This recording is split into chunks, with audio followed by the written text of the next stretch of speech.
श्री महाराज की जय।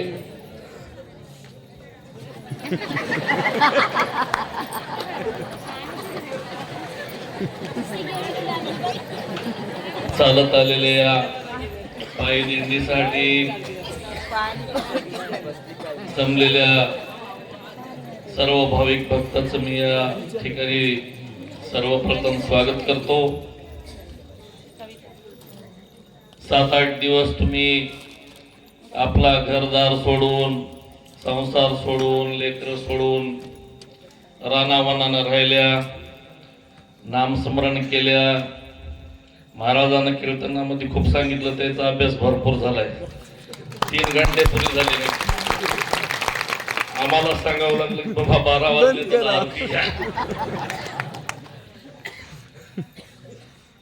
खूप चांगल्या पद्धतीने हा पायी दिंडीचा कार्यक्रम पार पडला।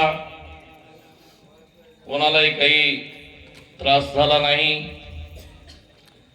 आणि वर्षानुवर्ष ही पायी दिंडी अशीच चांगल्या पद्धतीनं चालू राहो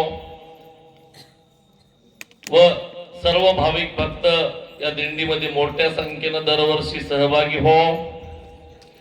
आणि दुसरी गोष्ट, संजय महाराजांनी सांगितलं की राहेर येथे श्री संत बाळगीर महाराज यांच्या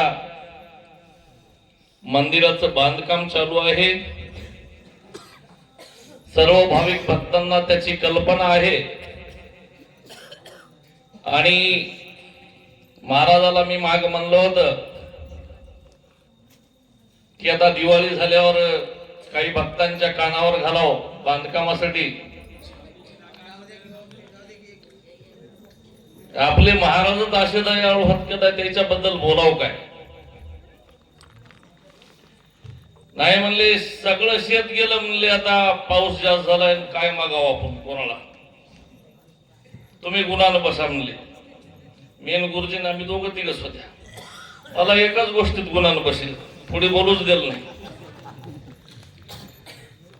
ज्या पद्धतीने ते काम हातात धरतात त्याच पद्धतीने ते स्वतः त्या ठिकाणी राबतात। माणसानं आधी वागाव आणि मग दुसऱ्याला सांगाव काय करावं। त्याच्यासाठी ते स्वतः आधी करतात, स्वतः ते पाणी पडलेल्या खड्ड्यातले टोपले भरून स्वतः हाताने देणं गाळ काढला, म्हणून ती त्या ठिकाणी इमारत उभी टाकली आहे। बाकी माणसं येतात जातात, काय बोलणाऱ्याला काय, करणाऱ्याला कळते, जेवणाऱ्याला काय, खरटच झालंय अळणीच झालंय म्हणतात।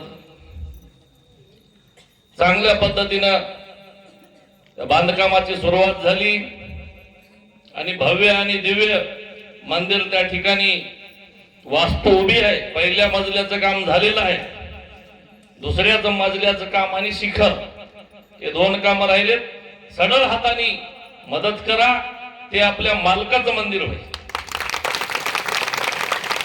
एवढंच बोलून मी 2 शब्द संपितो। जय आनंद, जय सद्गुरू। मठ संस्थान हरबळ श्री संत गुरुमाऊलींनी सर्व भक्तांना मार्गदर्शन केले। महाराजांचं खूप खूप गुरु महाराजांकडून चरणस्पर्श करतो, अभिनंदन करतो, अभिवादन करतो, आभार व्यक्त करतो।